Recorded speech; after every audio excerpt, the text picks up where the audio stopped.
이사야 10장 15절에서 19절입니다. 도끼가 어찌 찍는 사람에게 뽐내며 톱이 어찌 켜는 사람에게 어서되겠느냐.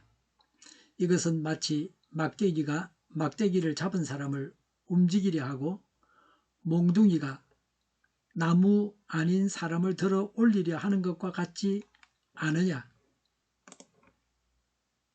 그러므로 만군의 주 하나님께서 질병을 보내어 살찐 자들을 파리하게 하실 것이다. 생사람의 가슴에 불을 질러 화병에 걸려 죽게 하실 것이다. 그의 재물은 화염 속에 태워버리실 것이다. 이스라엘의 빛은 불이 되며 이스라엘의 거룩하신 분은 불꽃이 되셔서 가시나무와 찔레나무를 하루에 태워서 사르실 것이다. 그 울창한 숲과 기름진 옥토를 모조리 태워서 폐허로 만드실 것이다. 마치 병자가 기력을 잃는 것과 같게 하실 것이다. 숲속에는 겨우 몇 그루의 나무만 남아서 어린아이도 그 수를 기록할 수 있을 것이다. 아멘. 사람에게 가장 위험한 순간이 언제입니까? 실패했을 때입니까? 아닙니다. 때로는 성공했을 때가 더 위험합니다. 왜냐하면 성공은 교만하게 만듭니다. 하나님을 잊게 만들 수 있기 때문입니다. 아시리아의 교만을 통해서 우리 마음을 비추는 거울과도 같은 말씀입니다. 하나님은 아시리아를 유다를 징계하는 도구로 사용하셨지만 아시리아는 자신이 모든 것을 이루었다고 착각했습니다. 이 착각이 그들을 유다보다 먼저 멸망하게 했습니다. 아시리아에 대한 하나님의 대책입니다. 아시리아 왕은 무엇을 잘못했는가를 말씀하십니다. 15절에 도끼가 어찌 찍는 사람에게 뽐내며 톱이 어찌 켜는 사람에게 어서되겠느냐. 이것은 마치 막대기가 막대기를 잡은 사람을 움직이려 하고 몽둥이가 나무 아닌 사람을 들어 올리려 하는 것과 같지 않으냐라고 했습니다. 사람이 쓰는 도구가 오히려 사람을 들려 하는 것처럼 주객이 바뀐 어이없는 행위입니다. 이런 자랑을 하지 않습니까? 언제나 하나님께서 쓰시는 한 도구에 불과하다는 사실을 기억해야 합니다. 사람이 늘 하나님 앞에서 겸손해야 합니다. 내가 한 것이 아닙니다. 하나님께서 행하신 것입니다. 하나님을 인정하는 믿음과 겸손이 있어야 합니다. 하나님을 모르고 이룬 성공은 재앙이 됩니다. 높은 자리에서 방자하게 행하다가 망합니다. 사람이 지혜로운 것 같아도 미물과 같이 멍청합니다. 두 가지 징벌을 선포하셨습니다. 16절에 그러므로 만군의 주 하나님께서 라고 했습니다. 하나님께서 내리시는 징벌입니다. 그래서 사람은 피할 수 없습니다. 당해야만 합니다. 이런 재앙을 당하기 전에 하나님 마음에 드는 사람이 되어야 합니다. 16절에 질병을 보내어 살찐 자들을 파리하게 하실 것이다. 생사람의 가슴에 불을 질러 화병에 걸려 죽게 하실 것이다 라고 했습니다. 아시리아의 국력이 쇠약해집니다. 질병을 보내시는 하나님이십니다. 현대에도 앞으로도 사람이 병을 다 정복하는 것은 아닙니다. 벌써 오래전부터 내성균의 위험성을 말하고 있습니다. 항생제 사용을 줄여야 한다고 말합니다. 사람만 발전하는 것이 아닙니다. 균도, 미생물도, 세균도 항생제의 내성을 가지는 발전을 이루는 겁니다. 그래서 항생제를 쓸 때는 균을 확실하게 죽일 수 있도록 의사의 처방대로 약을 확실하게 먹어줘야 됩니다. 정확한 시간에 먹어줘야 됩니다. 먹었다 말았다 하면 내성균이 되어서 그 약으로는 그 균을 죽이지를 못합니다. 더 센 거를 써야 되고 더 센 게 없으면 죽어야 합니다. 화병에 걸려 죽게 하겠다고 하십니다. 정신질환은 육체적인 병보다 더 심각합니다. 하나님은 지금도 병을 보내실 수 있는 분이심을 분명히 알아야 합니다. 건강하려고 하면 하나님과 바른 관계를 가져야 합니다. 16절에 그의 재물은 화염 속에 태워버리실 것이다 라고 했습니다. 아시리아의 외적이 침입하게 됩니다. 강대했던 아시리아의 모든 영화가 다 불에 타 잿더미가 됩니다. 선민뿐 아니라 이방 민족들의 흥망성쇠도 하나님께서 주관하십니다. 세계사가 하나님에 의해서 진행됩니다. 하나님께서 말씀하셨고 그대로 이루어졌습니다. 하나님께서 정하신 대로 됩니다.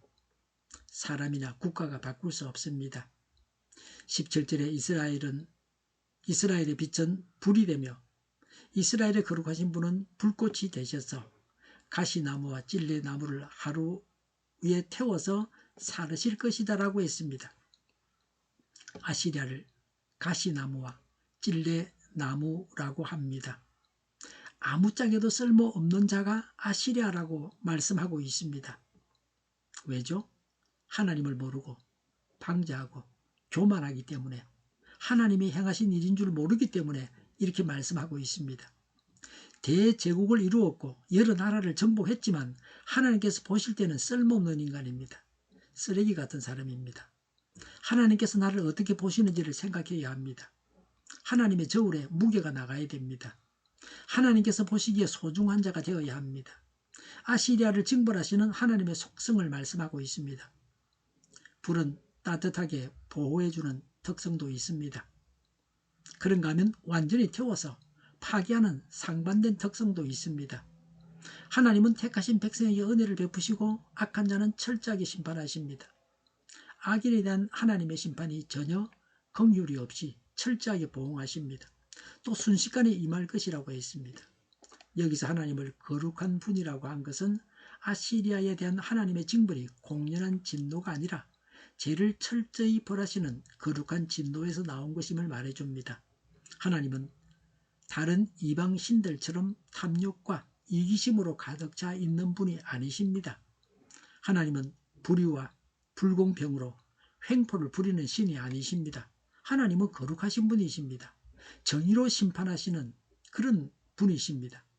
오직 그리스도 안에서만 망하지 않고 굳게 설 수 있습니다.